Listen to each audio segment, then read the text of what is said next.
Bee nudging is a fundamental technique in beekeeping used to increase the number of hives, replace queens, and manage the bee population. A nucleus is a small colony formed by a small number of bees and frames, which is then moved to a nucleus. Necessary materials. Nuclei, a box smaller than a standard hive, designed specifically to house nukes. Pictures with stamped wax. They include pictures with honey, pollen, open and closed brood. Fertilized queen or royal cell. If a queen is not available, a royal cell can be used. Smoker, to calm the bees. Beekeeping tools, includes hive spatula. Choice of paintings. Select frames from the main hive that contain.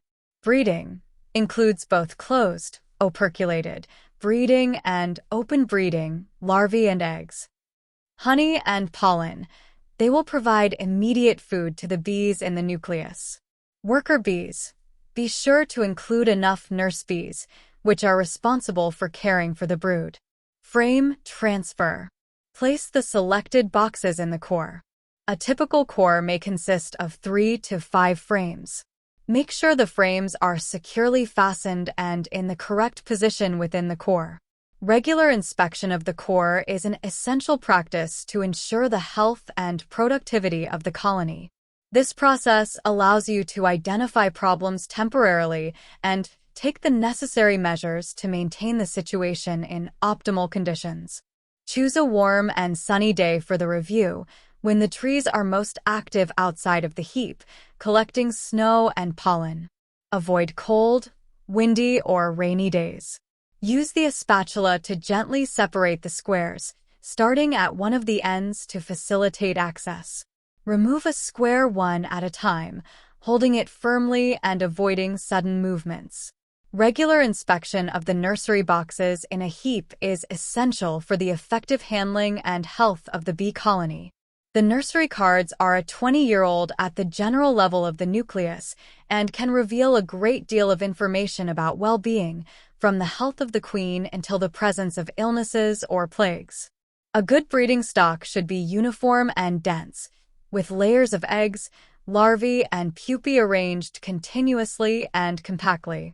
This indicates that the queen is salutable and giving huevos in an effective way.